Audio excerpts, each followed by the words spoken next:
ഈ സംയോജനം സൃഷ്ടിച്ച്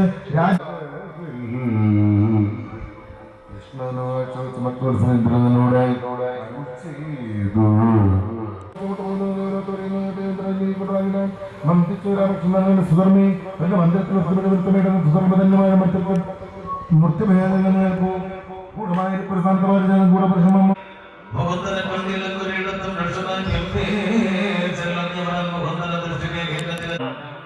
അങ്ങ് അത് കൊണ്ടിട്ട് ഉണർന്നിരുന്ന് കണ്ണു രണ്ടും വീഴ്ച ദൃഢവും ഭ്രമിച്ചു പർവ്വതഗുഹതന്നിൽ വാങ്ങിയിടുന്ന ഭഗവാന്യേകളെയും നടക്കിയതുപോലെ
ഇറങ്ങല്ലേ ഇപ്പുറത്തോ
പ്രാർത്ഥിച്ചാൽ ശനിയുടെ ആ ദശയിൽ ആ ദേവനെയും കൂടെ പ്രീതിപ്പെടുത്താനൊക്കെ അദ്ദേഹം ആ സമയത്ത് പറഞ്ഞു തരുന്നത്.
പോകല്ലെന്ന് അവർ പറയും.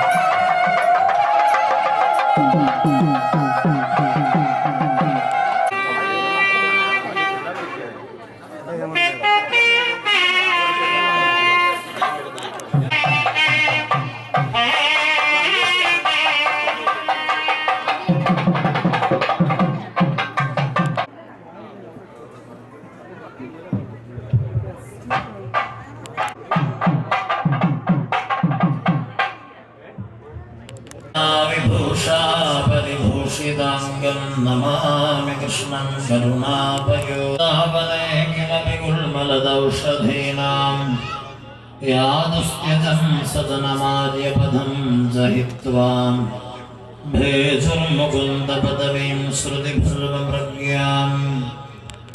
എന്താണ് ഈ രുക്മിണി സ്വയംവരം എന്നുള്ളത് ഒരു 5 മിനിറ്റ് കൊണ്ട് മനനം ചെയ്തിട്ട് ചെറുതായിട്ടൊന്ന് ചിന്തിച്ചിട്ട് വേണം സമർപ്പിക്കാൻ, അല്ലെങ്കിൽ അതുകൊണ്ട് പ്രയോജനം ഉണ്ടാക്കിയിട്ടാണ്.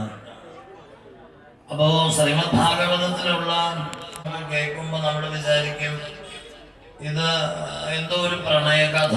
എന്തിനാണ് ഈ കഥ പറഞ്ഞത്, അല്ലെങ്കിൽ എന്താണ് ഇതിന്റെ ആയതുകൊണ്ട് ഈ കഥ അങ്ങനെ നമ്മൾ മെനക്കെട്ട് നോക്കാറില്ല. എങ്ങനെ ഇതിനകത്തേക്ക് കയറാം എന്നുള്ളതാണെങ്കിൽ ഇനി നിങ്ങളുടെ അടുത്ത പരിസരം എല്ലാവരും ഒന്ന് അടങ്ങി എവിടെയെങ്കിലും ഇരിക്കുക. എന്നിട്ട് നമുക്ക് എന്താ ഇതിന്റെ ലക്ഷ്യം എന്നൊന്നും അറിയാതെ നമ്മളിത് വെറുതെ കുറെ കുട്ടികൾ കാര്യമൊന്നുമില്ല. അപ്പൊ നമ്മൾ എങ്ങനെയാണ് ആ കഥയെ നമ്മൾ കഥ 5 മിനിറ്റ് കൊണ്ട് തീരുന്ന കഥയാണ്. വൈദർഭ രാജ്യം എന്നൊരു രാജ്യം ഉണ്ടായിരുന്നു എന്നാണ്. എന്താ പേര്? ഇതുവരെ വരാത്തവരൊക്കെ അന്ന് കൂടല്ല, അല്ലെങ്കിൽ ഇത്ര ആളിവിടെ ഉണ്ടാവില്ല. വൈദർഭ രാജ്യം ഒന്ന് പറഞ്ഞു നോക്കൂ. വൈദർഭ രാജ്യം മുഖത്തേക്ക് നോക്കിയിട്ട് പേടിയാവും, മൃഗശാലയിൽ പോയ പോലൊക്കെ ആയതുകൊണ്ടല്ല, അവര് നമ്മളെ പേടിപ്പിക്കും എന്ന രീതിയിലിരിക്കും. സത്യത്തിൽ അവര് പേടിച്ചിരിക്കുന്നത് എന്നൊക്കെ നമ്മൾ മറന്നു പോവുക. ഇവിടെ വന്നാലും നമ്മൾ ബലം പിടിച്ചിരിക്കുക ചെയ്യും. അപ്പൊ 10 മിനിറ്റേക്ക് നമ്മുടെ രസം വരും. അപ്പൊ എന്താ രാജ്യത്തിന്റെ പേര്? അത് പോയി. ഭീഷ്മക മഹാരാജാവിന് 5 ആൺകുട്ടികളും 1 പെൺകുട്ടിയും ഉണ്ടായിരുന്നു എന്നാണ്. ആൺകുട്ടികളുടെ പേരൊക്കെ എങ്ങനെയാണ് തീരുമാനം എടുക്കാൻ പറ്റും? എപ്പോഴും ഒരു പെൺകുട്ടി 1 ആൺകുട്ടിയും തമ്മിൽ പെണ്ണ് കാണൽ നടന്നാൽ ആരും ആൺകുട്ടിയോട് അഭിപ്രായം ചോദിക്കാറില്ലുണ്ടോ? അതിനൊന്നും ആവശ്യമില്ല. അപ്പൊ പെൺകുട്ടി പറയാം എനിക്ക് അയാളെ വേണ്ട പറഞ്ഞാൽ അത്രേ ഉള്ളൂ. അപ്പൊ അത് തന്നെയാണ് സ്വയംവരം എന്ന് പറയുന്നത്. അപ്പോ അന്നത്തെ കാലത്ത് രുക്മിണി ദേവി പറഞ്ഞും കേട്ടും അറിഞ്ഞുമൊക്കെ കൃഷ്ണനെ സ്വയംവരത്തിൽ വരിക്കണം എന്ന് വിചാരിച്ചിട്ടുണ്ടായിരുന്നു. ഭഗവാനോട് അവൾക്ക് പരമപ്രേമം ഉണ്ടായിരുന്നു. എന്നാ കണ്ടിട്ടൊന്നുമില്ല, പലരും പറഞ്ഞു കേട്ടിട്ടൊക്കെയാണ്. അങ്ങനെ ഇരിക്കുമ്പോഴാണ് രുക്മിണിയുടെ സഹോദരനായ രുക്മി ഒരു സാമ്രാജ്യം കെട്ടിപ്പടുക്കാൻ വേണ്ടിയിട്ട് അവളെ വിൽക്കാൻ തീരുമാനിച്ചു. രുക്മിയുടെ ആഗ്രഹം എന്താണ്? ആസേതു ഹിമാചലം രുക്മിയുടെ കയ്യിലാക്കണം. അപ്പോ അതിന് പട വേണം. അന്നത്തെ കാലത്ത് ഏറ്റവും കൂടുതൽ പട ഉള്ള ഒരാളുണ്ട്. അയാളുടെ പേരാണെന്ത്? ജരാസന്ധൻ. എന്താ പേര്? ജരാസന്ധന് പക്ഷെ ഒരു കുഴപ്പമുണ്ട്. 36 വെള്ളം പടയൊക്കെ അദ്ദേഹത്തിന് ഉണ്ടെങ്കിലും ഈ ജരാസന്ധന് സ്വന്തമായിട്ട് അഭിപ്രായമില്ല. ശിശുപാലൻ എന്ന് പറഞ്ഞിട്ടൊരാള് പറയണ മാതിരിയാണ് ഇയാൾ കേൾക്കുക. അപ്പൊ ശിശുപാലനെ കൊണ്ട് തന്റെ സഹോദരിയെ വിവാഹം കഴിപ്പിച്ചാൽ ജരാസന്ധനെ പാട്ടിലാക്കാമെന്ന് ഇയാള് തീരുമാനിച്ചു. രുക്മിണി ഇവരിതൊക്കെ അറിയുന്ന ഒരുപാട് വൈകിയാണ്. വിവാഹ തലേ ദിവസം രാത്രിയിൽ വീട്ടുതടങ്കലിലാണ് തങ്ങളെന്നും നാളെ ശിശുപാലൻ തന്റെ കഴുത്തില് ബലമായി താലി കെട്ടെന്നറിയുന്ന രുക്മിണി പടഞ്ഞ് എഴുന്നേറ്റു. അങ്ങനെ അവള് ലജ്ജ കൈവടിഞ്ഞ് വിശ്വസ്തനും വൃദ്ധനുമായൊരു ബ്രാഹ്മണന്റെ കയ്യിൽ തനിക്ക് പറയാനുള്ളതും ഒക്കെ പറഞ്ഞു വിട്ടു എന്നാണ്. അതാണ് ഭാഗവതത്തിലെ പ്രസിദ്ധമായ രുക്മിണി സന്ദേശം. വളരെ ഗംഭീരമായ പ്രകരണമാണത്. ശ്രുത്വാ ഗുണാൻ ഭുവനസുന്ദരം ശൃണ്വതാന്തേ നിർവിഷ്യകർണവിവരൈഃ ഹരതോ അംഗതാപം രൂപം ദൃശാം ദൃശിമതാം അഖിലാർത്ഥലാഭം ത്വയ്യച്യുതാ വിശദി ചിത്തം അഭത്രപന്തേ ശ്രുത്വാ ഗുണാൻ ഭുവനസുന്ദര ശൃണ്വതാന്തേ. പറയുന്നവരുടെ ആവലാദികളും വേവലാദികളും അവിടുത്തെ കർണപുടങ്ങളിൽ എത്തിച്ചേരുന്നതിന് മുൻപ് തന്നെ അവർക്ക് പരിഹാരം കൊടുക്കുന്ന കൃഷ്ണ എന്നാ പറഞ്ഞത്. ഭഗവാൻ പിറ്റേ പ്രഭാതത്തിൽ വന്നു. ദേവീക്ഷേത്ര സന്നിധാനത്തിൽ വെച്ചിട്ട് രുക്മിണി ദേവിയെ കരം ഗ്രഹിച്ച് തൻ്റേതാക്കി മാറ്റി എതിർക്കാൻ വന്നവരൊക്കെ എതിർത്ത് തോൽപ്പിച്ചു. അങ്ങനെ ബലരാമസ്വാമിയൊക്കെ രുക്മിണി ദേവിയെ പോണ വഴിക്ക് ഉപദേശമൊക്കെ കൊടുത്തു, ശാന്തയാക്കി മാറ്റി. അവസാനം ഗംഭീരമായിട്ട് ദ്വാരകയിൽ വെച്ചതാ സ്വയംവരം അനുഷ്ഠിക്കുകയാണ്. ഇത് കേട്ടുകൊണ്ട് നമുക്ക് എന്താ ഗുണം? എന്തെങ്കിലും ഗുണമുണ്ടോ? കല്യാണം കഴിച്ചവര് ചിലർ വിചാരിക്കണം എന്താ ഇതുപോലെയൊക്കെ ആയിരുന്നു വേണ്ടത് അല്ലേ, ഒരു ലെറ്ററൊക്കെ എഴുതി ആളെ വിളിച്ച് വരുത്തി പോകേണ്ടതായിരുന്നു. കല്യാണം കഴിക്കാൻ വിചാരിക്കുന്നവർ വിചാരിക്കാം നല്ല കഥയാ, ഇതുപോലെയൊക്കെ അങ്ങോട്ട് ചെയ്താൽ മതി. അങ്ങനെയാണോ ഈ കഥ? അതെല്ലാം നമുക്കറിയാം. പിന്നെ എന്തിനാ ഈ കഥ പറഞ്ഞത്? ഈ കഥയുടെ മാനം ഡയമെൻഷൻ വേറെയാണ്. വൈദർഭം എന്ന വാക്കിനർത്ഥം എന്താണ്? നോട്ട് കൺസിസ്റ്റന്റ് എന്നാണ്. സ്ഥിതമല്ലാത്തത്, ഒരു ഗ്യാരണ്ടി ഇല്ലാത്തത്. ഒരു ഗ്യാരണ്ടി ഇല്ലാത്തൊരു സാധനം ഏതാണ്? നമ്മുടെ ജീവിതത്തിൽ ഒരു ഗ്യാരണ്ടി ഇല്ലാത്തൊരു സാധനം ഏതാന്ന് പറഞ്ഞു? നമ്മുടെ ശരീരം തന്നെ.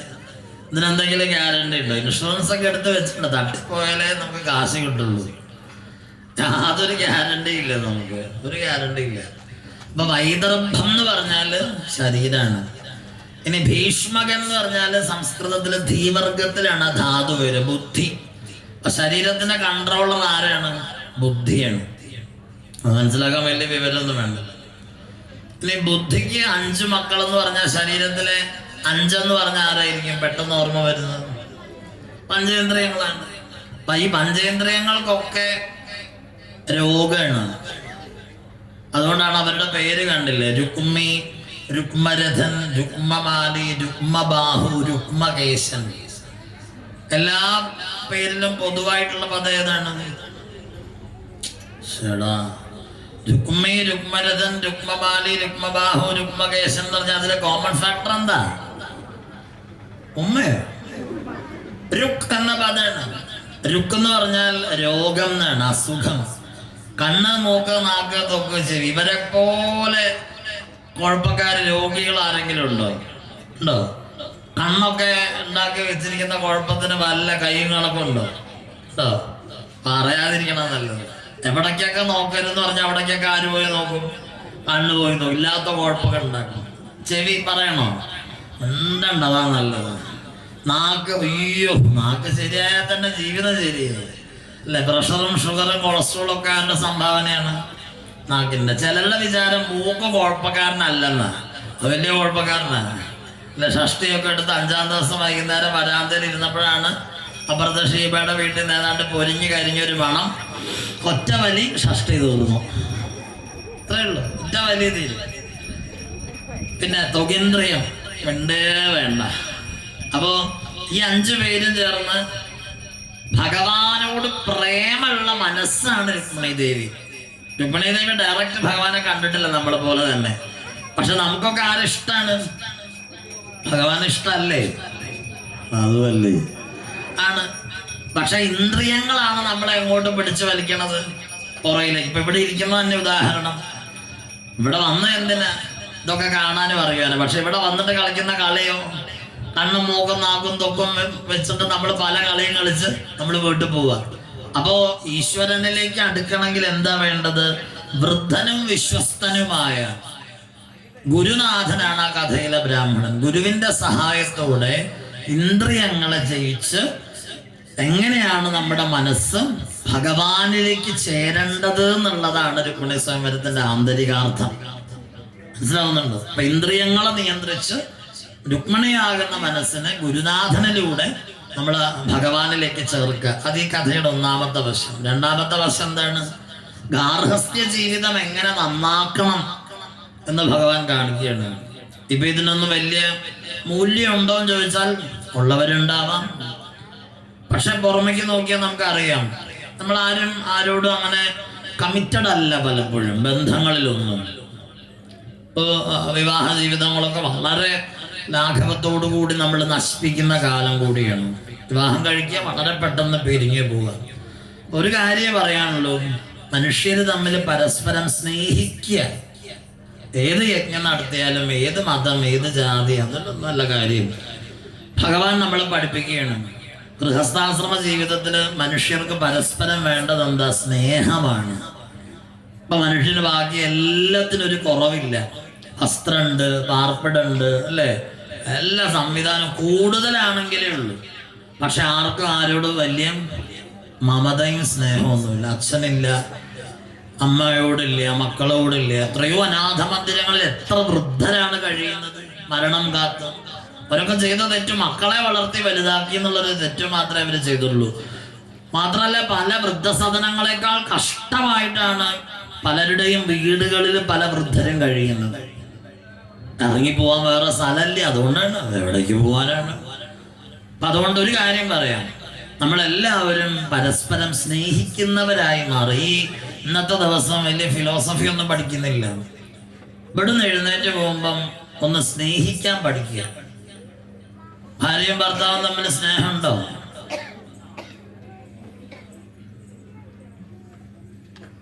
എന്തൊരു നിശബ്ദത! അങ്ങനെയാണ്. എന്ത് സ്നേഹമുള്ളത്? ഭാര്യയും ഭർത്താവും തമ്മിൽ ചിരിക്കാറുണ്ടോ? ഉണ്ട്. പണ്ടങ്ങാണ്ട് പെണ്ണ് കാണാൻ പോയപ്പോ ഒരു വിളറിയൊരു ചിരിച്ച. പിന്നെ ഇന്ന് വരെ എനിക്ക് തോന്നാറുണ്ട്, ഭാര്യയും ഭർത്താവും കൂടെ നടന്നു പോകുന്ന സമയത്ത് എനിക്ക് തോന്നാറുള്ളത് അടിമയും ഭൂതവും പോണ പോലെയാണ്. മുമ്പിൽ മീശയൊക്കെ പിരിച്ചൊരു ഭൂതം പോലത്തെ ഒരു സാധനം, പുറകിൽ കവറും പിടിച്ച് നടക്കുന്ന ഒരു അടിമ. ഒരു സന്തോഷമില്ല പലരുടെയും ജീവിതത്തിൽ. അപ്പൊ അതുകൊണ്ട് ഇന്ന് ഇവിടുന്ന് എഴുന്നേറ്റ് പോകുമ്പോഴെങ്കിലും ഈ ഭാര്യ ഭർത്താക്കന്മാർ കുറച്ചു നേരം വീട്ടിലൊക്കെ ഇരുന്ന് സംസാരിക്കണം. ഭാര്യ ഭർത്താക്കന്മാർ തമ്മില് സ്നേഹം ഉണ്ടോ എന്ന് അറിയുന്നത് എങ്ങനെയാണെന്നറിയോ? നിങ്ങൾ ഇന്ന് തന്നെ വീട്ടിൽ പോയി നോക്കണം. കല്യാണം കഴിഞ്ഞ് എത്ര കാലം കഴിഞ്ഞാലും ഒരു മുറിക്കകത്ത് നിങ്ങൾ ഇരുന്നാല് ഒരു മണിക്കൂർ നേരം നിങ്ങൾക്ക് പരസ്പരം സംസാരിക്കാൻ പറ്റുന്നുണ്ടോ എന്ന് മാത്രം നോക്കിയാൽ മതി. ഒരു മണിക്കൂർ പോയിട്ട് 15 മിനിറ്റ് അങ്ങനെ കണ്ടു തന്നെ കിട്ടുന്നില്ല എന്നാ ചിലര് പറയുന്നത്. അത് ശരിയാണത്. അപ്പൊ പരസ്പരം ഒന്ന് സ്നേഹിക്കുക, എന്തെങ്കിലും കാര്യങ്ങളൊക്കെ കുറച്ച് പറയുക, നല്ല വാക്കുകൾ സംസാരിക്കുക, പ്രോത്സാഹിപ്പിക്കണം പരസ്പരം. ഭാര്യ ഭർത്താക്കന്മാര്, ചില ഭർത്താക്കന്മാരുണ്ട്, അവരെന്ത് ഭാര്യ ചെയ്താലും അംഗീകരിക്കില്ല. അതെന്തിനാന്ന് ആർക്കറിയാം? ഒരു പ്രോത്സാഹനം നല്ല. ഇപ്പൊ കടലക്കറി വെച്ചു കൊടുത്തു രാവിലെ, അത് മുഴുവൻ അങ്ങയിൽ തിന്നിട്ട് ചട്ടി വരെ പാട്ടിച്ച് പൊട്ടിച്ച് തൊണ്ടയിൽ ഇരിക്കുകയാണ് കഷ്ണം. എന്നാലും ഒരു നല്ല വർത്താനം പറയില്ല. എന്നാ കടലക്കറി നന്നായി എന്നൊന്ന് പറഞ്ഞൂടാ, പറയില്ല. അങ്ങനെയുള്ള ആളുകളുണ്ട്. തലത്തൂറ്റിയിലില്ല, കാരണം ചില സ്ഥലത്തെ ഭർത്താക്കന്മാർ അങ്ങനെയുണ്ട്. അവര് നല്ല കാര്യമില്ലേ, എന്നാ കടലക്കറി നന്നായി. എന്നിട്ട് അവര് പറഞ്ഞെന്നറിയോ? ഞാൻ അവളോട് അങ്ങനെ പറയൊന്നുമില്ല, കാരണം ഞാൻ അങ്ങനെ പ്രോത്സാഹിപ്പിച്ച് അവളെ അഹങ്കരിക്കണ്ട, വേണ്ട, സ്നേഹം പ്രകടിപ്പിക്കണ്ട. ശവടക്കത്തിന് വെച്ചിരിക്കുകയാണ് ആണി അടിക്കാൻ വേണ്ടിട്ട് പെട്ടിക്ക്. ആ സ്നേഹം കൊണ്ട് എന്ത് ഗുണമുള്ളത്? സ്നേഹം എന്ന് പറഞ്ഞാൽ ഗിവ് ആൻഡ് ടേക്ക് ആണ്. അങ്ങോട്ട് കൊടുക്കാണ്ട് ആരും ഇങ്ങോട്ട് നമ്മളെ സ്നേഹിക്കില്ല. അപ്പൊ നമ്മൾ അങ്ങോട്ട് സ്നേഹം കൊടുത്തു നോക്കുക. അങ്ങോട്ട് ഒരാളോട് ചിരിച്ചാലാണ് അയാൾ ഇങ്ങോട്ട് ചിരിക്കുക, അങ്ങനെയല്ലേ? അല്ലാണ്ട് കയ്യും പരത്തി എന്നെ എല്ലാവരും സ്നേഹിച്ചോളൂ, അങ്ങനെയല്ല. അപ്പൊ നല്ല കാര്യങ്ങളും ചെയ്യുക. അപ്പൊ ഭാര്യയെ നല്ലൊരു പേര് വിളിച്ചോളൂ ഭർത്താവിന്, അല്ലേ? ഇപ്പൊ ഷീബ നാളെ പേരെങ്കിലും ഷീബമോളെ, രോമാഞ്ചം വന്നുപോയി. അല്ല, അങ്ങനെ വിളിച്ചാൽ എന്താ? വിളിക്കില്ലേ? അങ്ങനെയാണ് ചില ആളുകൾ, അങ്ങനെയാ, അവര് സ്നേഹം പ്രകടിപ്പിക്കുകയില്ല. ഇപ്പൊ ഭാര്യ ഭർത്താക്കന്മാർ കുറച്ചൊക്കെ സ്നേഹം ഉള്ളവരായി ജീവിക്കാനായിട്ട് പരിശ്രമിക്കുക. ഇത് കഴിയുമ്പോഴെങ്കിലും കുറച്ചൊരു മാറ്റം ഉണ്ടാക്കുക ജീവിതത്തിൽ. അതാണ് രുക്മിണി സമേതം പകർന്നു തരുന്ന രണ്ടാമത്തെ പാഠം. അപ്പൊ ജീവിതത്തില് സ്നേഹത്തോടെ, സന്തോഷത്തോടെ, ആനന്ദത്തോടെ ജീവിക്കാനായിട്ട് നമുക്ക് സാധിക്കട്ടെ. നമ്മുടെ ഹൃദയങ്ങള് വേണ്ടതുപോലെ ഈ പറയുന്ന തത്വമൂല്യ സിദ്ധാന്തങ്ങളിൽ വേണ്ടതുപോലെ ഗുരുനാഥന്റെ സഹായത്തോടെ ഇന്ദ്രിയങ്ങളെ അതിജീവിച്ചുകൊണ്ട് നമുക്ക് ഈശ്വരനിലേക്ക് ചേരാൻ സാധിക്കട്ടെ എന്ന പ്രാർത്ഥനയോടെ നമ്മൾ ഇന്നത്തെ ദിവസം സ്നേഹമാണ് അഖിലസാരമൂഴികൾ നാശാൻ പറഞ്ഞ ആ വാക്യത്തെ അന്വർത്ഥമാക്കുന്ന രീതിയിൽ നമ്മുടെ ജീവിതങ്ങൾ സാധൂകരിക്കപ്പെടട്ടെ എന്ന് പ്രാർത്ഥിച്ചുകൊണ്ട് നമുക്ക് ഇനി എല്ലാവരും നിവർന്നിരുന്ന് ഭഗവാനെ തന്നെ മനസ്സിൽ ധ്യാനിച്ച് ഇത്തൊരു പ്രാർത്ഥനയും ഭഗവാൻ സാധൂകരിക്കുന്ന പുണ്യമുഹൂർത്താണ്. കുരവകളോടെ നാമസങ്കീർത്തനത്തോടെ ആ ഭാഗത്തെ സ്വീകരിക്കുക. പിന്നെ സാധാരണ കല്യാണത്തിന് പോയ പോലെ ആവരുത്. ഇവിടെ മാല ചാർത്തി കഴിയുമ്പം സദ്യാലയം പൊളിക്കാനായിട്ട് ഓടരുത്. കണ്ടിട്ട് കഴിഞ്ഞാൽ കുട്ടികളുടെ ഒരു ഡാൻസ് ഉണ്ട്, അത് കണ്ടിട്ടേ പോകാവൂ. ഇത് കഴിഞ്ഞാൽ ഉടനെ വൈകുന്നേരത്തെ പൂജയുടെ കാര്യം ഒന്ന് പറയാനുണ്ട്, വളരെ ശ്രദ്ധിച്ച് കേൾക്കേണ്ടതാണ്. നമ്മുടെ ക്ഷേത്രത്തിന്റെ ചില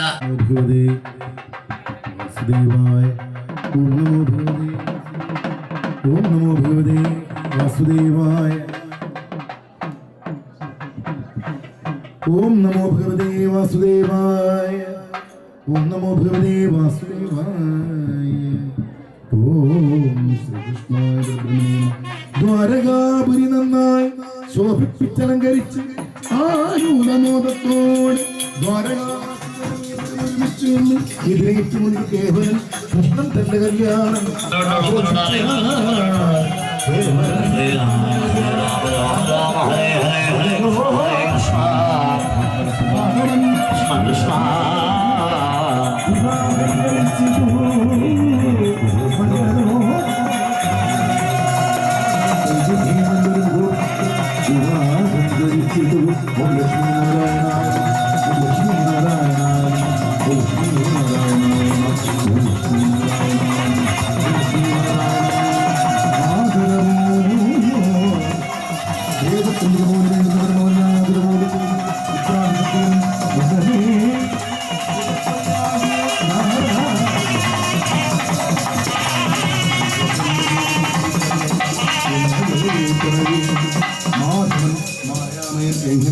അവയല്ല അങ്ങനെ തന്നെ ബ്രഹ്മചര്യാശ്രമത്തെ കൈവിട്ട് പല ബ്രഹ്മജന്മേ.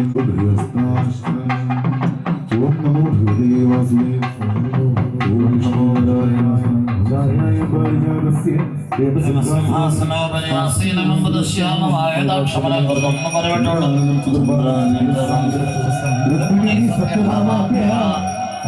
കൃഷ്ണമാശ്രയേ. ഹരേ രാമ ഹരേ രാമ രാമ രാമ ഹരേ ഹരേ, ഹരേ കൃഷ്ണ കൃഷ്ണ കൃഷ്ണ ഹരേ ഹരേ, ഹരേ രാമ രാമ രാമ ഹരേ ഹരേ, ഹരേ കൃഷ്ണ കൃഷ്ണ കൃഷ്ണ ഹരേ ഹരേ. ഒരു പ്രധാനപ്പെട്ട കാര്യം പറയാം. ഇതൊന്ന് വൈകുന്നേരമുള്ളൊരു പൂജയാണ്. നിങ്ങൾ എത്ര ദൂരെ നിന്ന് വന്നവരാവട്ടെ, ഇന്ന് വൈകുന്നേരം ഒരു ദിവസമെങ്കിലും ഇതിന് പങ്കെടുക്കാൻ പറ്റുമെങ്കിൽ വലിയൊരു കാര്യം നമ്മളിത് ചെയ്യുന്നത്.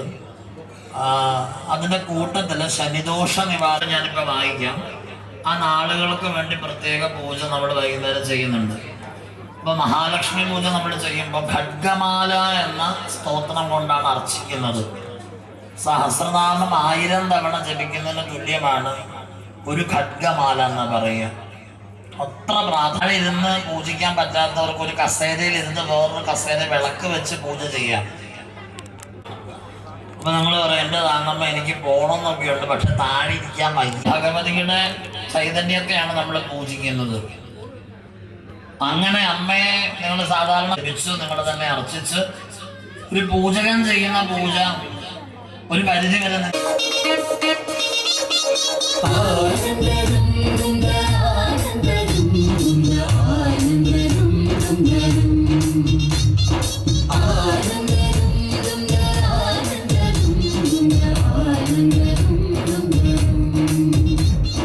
ശൃംഗാരക്കാർ വർണ്ണടിഞ്ഞൊരുങ്ങി. കൃഷ്ണ കൃഷ്ണ കൃഷ്ണ കൃഷ്ണ മന്ദാരപ്പൂമണം നിറഞ്ഞു തിങ്ങി. കൃഷ്ണ കൃഷ്ണ കൃഷ്ണ കൃഷ്ണ പ്രകൃതി മുഴുതൊരുങ്ങി, വികൃതികൾ അവൻ തുടങ്ങി. തകൃതി തലവിലും നീ ഗുണകുഴവിളി തുടങ്ങി. യമുനയാകവെ കുളിരണിഞ്ഞിതാ, സുന്ദരവാണിയാം രാധവന്നിതാ. മദന കൃഷ്ണനെ കാത്തിരുന്നിതാ രാസകേളിയായേ. ഹേ ശൃംഗാര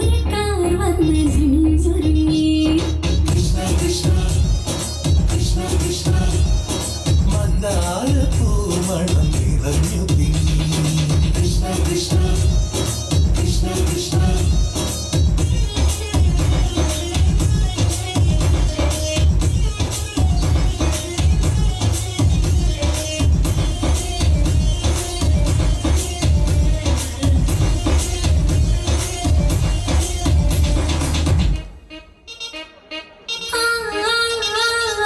പൂക്കടമ്പേ പൊന്മരമ്പേ പൂക്കടമ്പേ പൊന്മരമ്പകൾ നീ തൊടുക്കുന്നേ പൂക്കടമ്പേ പൊന്മലരമ്പേ പൂക്കടമ്പേ പൊന്മലരമ്പുകൾ നീ കൊടുക്കുന്നേ മധുരവെണ്ണതൻ കുടമുടഞ്ഞിതാ അധരമാകവേ മധുവനിന്നിതാ ഹൃദയമാകവേ പൂവണിഞ്ഞിതാ രാസകേളിയായേ ശൃംഗാരക്കാർ വന്ന് അണിഞ്ഞൊരുങ്ങി കൃഷ്ണ കൃഷ്ണ കൃഷ്ണ കൃഷ്ണ മന്ദാര പൂമണം നിറഞ്ഞു തിങ്ങി കൃഷ്ണ കൃഷ്ണ കൃഷ്ണ കൃഷ്ണ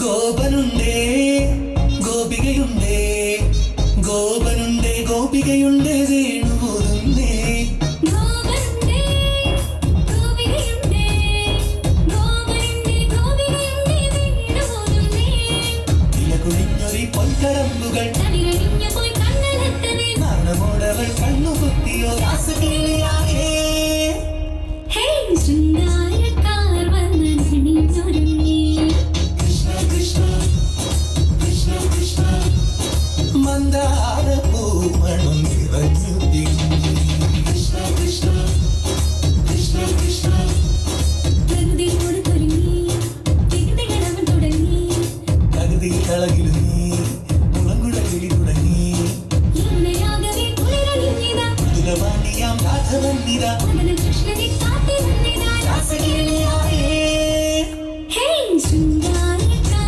വന്ന് അണിഞ്ഞൊരുങ്ങി കൃഷ്ണ കൃഷ്ണ കൃഷ്ണ കൃഷ്ണ മന്ദാര പൂമണം നിറഞ്ഞു തിങ്ങി കൃഷ്ണ കൃഷ്ണ കൃഷ്ണ കൃഷ്ണ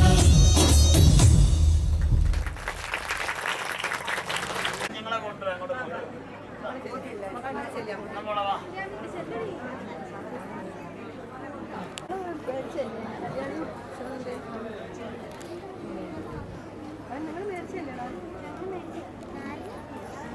നമ്മൾ വാങ്ങിച്ചോ ആരൊക്കെ പോയതോ ഞാൻ എടുത്തോളാം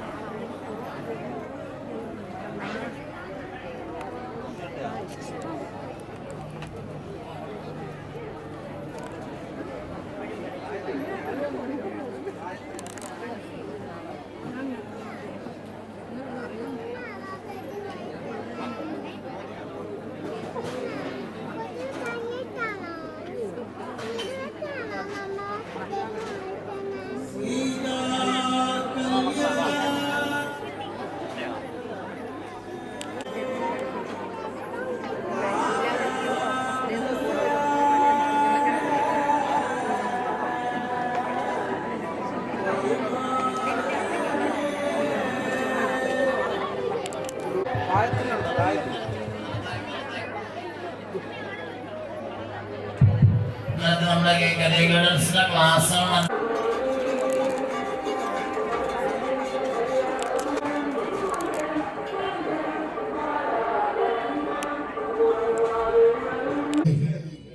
മംഗള ഭഗവാൻ തൻ പൂജയെ കേൾപ്പിക്കാൻ ഇത്തരം ധ്രുവവാക്യം കേട്ടുടൻ ആവിർഭോത്രം തവനായ നിർബന്ധനോ ചൊല്ലിയിടിന പുഷ്പമാലീസൻ ഭജനീയ കാമതൻ ചന്ദാമരാ ഇല്ല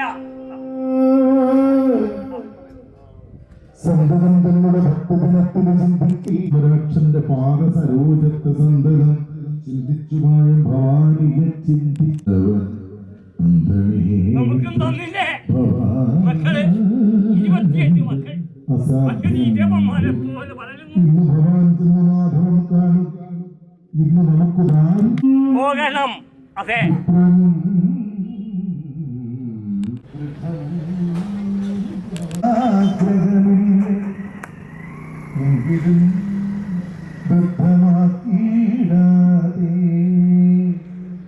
നിന്നുടെ വാക്കിനു വേണ്ടിയ നാളീകലോചനരന്തിയോ കണ്ടീന്ന് പോയി വീണ്ടും നാളെ വെളുപ്പിന് താരകയ്ക്ക് പോകാം. അതെ, ശരി. രാജ്യത്തു നിന്ന് 365 യോജന.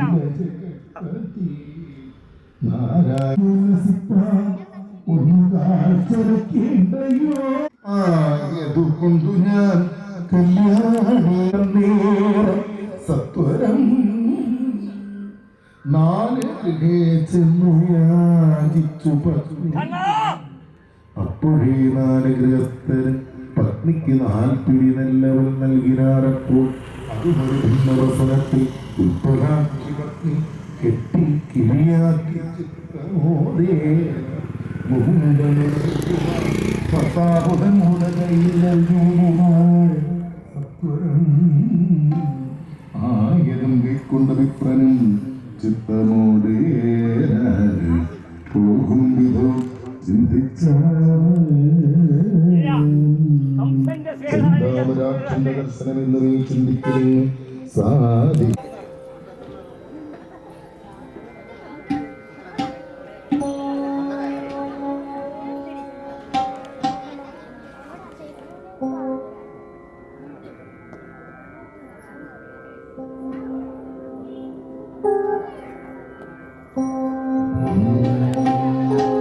കൃഷ്ണ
കണ്ടൊന്നു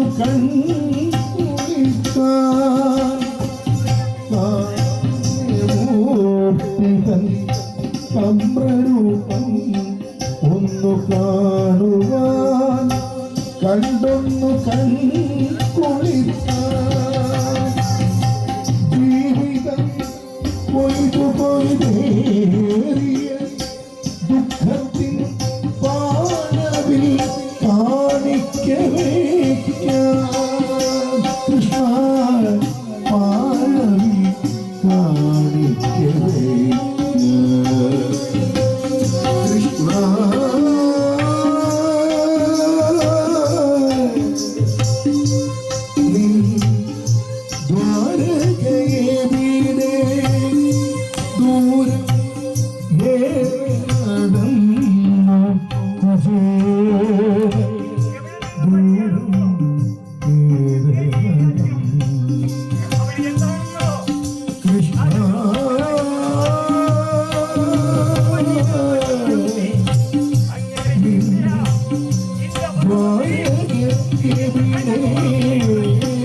മാധവ സംഗേ ശുദ്ധന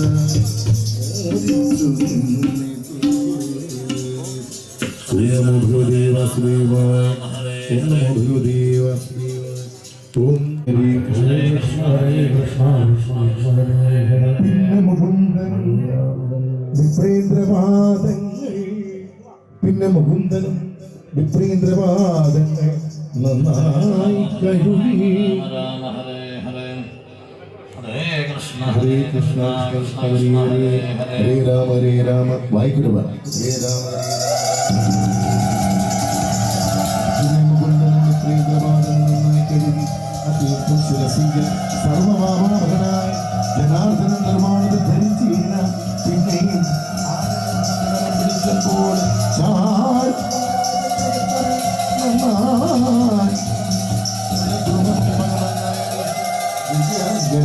പിന്നെ വിരവോട് പൂജിച്ചു മാധവൻ അന്തേരവത്രഭൂതരായ നാരിമാർ ആരവട്ടങ്ങൾ വീടിന് നന്നായി പൂജിച്ചു മാധവൻ അന്നേരം മാധവൻ നന്നായി പൂജിച്ചു ഓ നമോ ഭഗവതേ വാസുദേവായ ഹരേ രാമ രാമ രാമ ഹരേ കൃഷ്ണ കൃഷ്ണ കൃഷ്ണ കൃഷ്ണ ഹരേ ഹരേ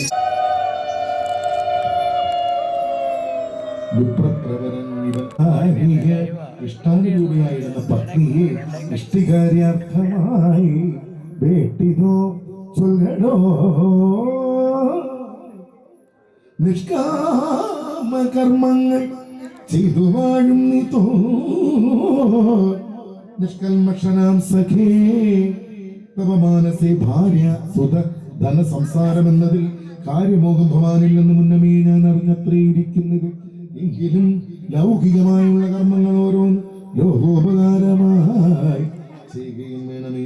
ബ്രഹ്മചര്യം പൂണ്ടു നാം ഗുരുഭക്തനെ ബ്രഹ്മസൗഖ്യത്തോട് തുല്യം വസിച്ചെന്നാൽ തമ്മിൽ കഴിഞ്ഞ വൃത്താന്തങ്ങളൊക്കെയും നിർമ്മല നിന്നുള്ളിലുണ്ടോ മറന്നിതോ.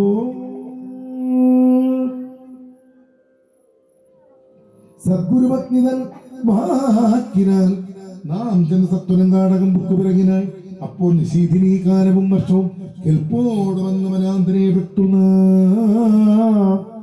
വന്നു നിശീധിനി കാറ്റും മഴയുമായി നിന്ന് കുളിരും പുറത്തു വലഞ്ഞേറ്റോ. പിന്നെ കരങ്ങളും തമ്മിൽ പിടിപെട്ട് ഭിന്നമായി ധൈര്യവും വിട്ടുറങ്ങിയിടാതെ അപ്പോൾ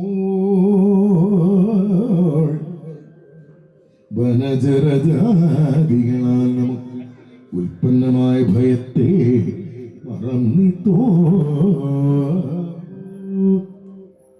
പിന്നെ പുലർന്ന സമയം ഗുരുവരൻ തന്നുടെ കാരുണ്യമോട് നമ്മെ തിരഞ്ഞെത്തി പിടിച്ചു പുണർന്നതോർത്തുക.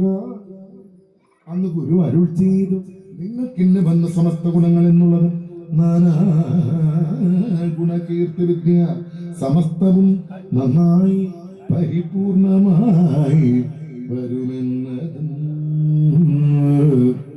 ഇത്തരം ഇന്നും ഓരോ നാം അന്ന് കളിച്ചത് നന്നായി മറന്നിതോ.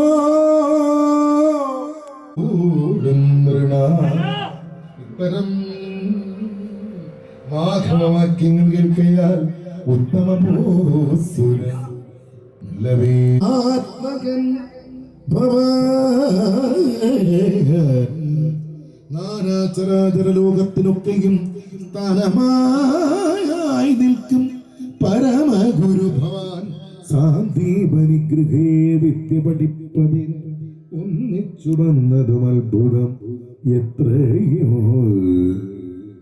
ഇത്തം കുചേലൻ ജഗൽപതി തന്നോട് ഉത്തരം ചൊന്നത് കേട്ട് മോദത്തോടും അച്യുതൻ വിപ്രേന്ദ്രനോടിതം ചൊല്ലിനാൻ.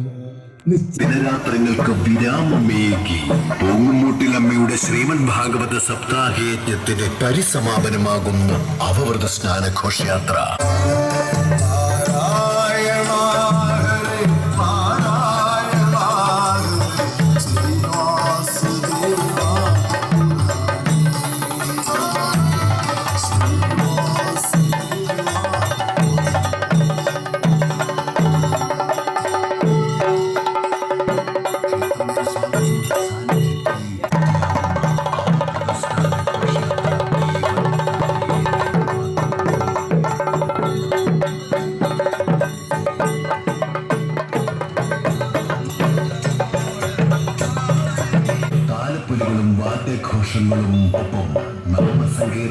സമ്പൂർണമായി 6 കരയുടെ രാത്രി പകരുന്ന ശ്രേഷ്ഠകരമായ അവഭൃത സ്നാന ഘോഷയാത്ര ഈ ത്രിസന്ധ്യ പുൽകി ഇതാ കടന്നു വരികയാണ്. കവിലും തന്നഴലും കൊണ്ടൊരു തോഴൻ പണ്ടു പുഴുതന്നങ്ങനെ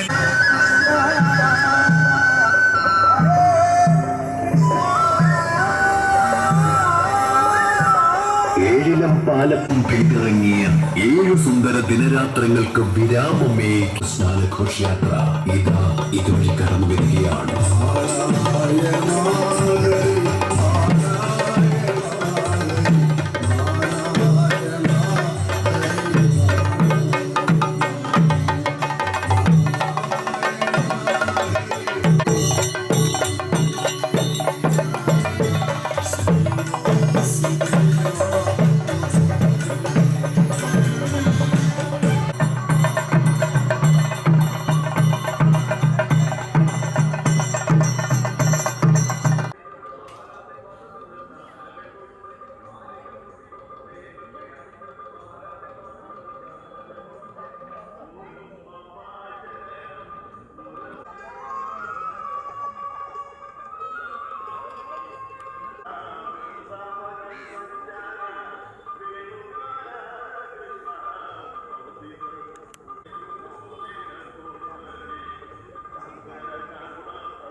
Woo.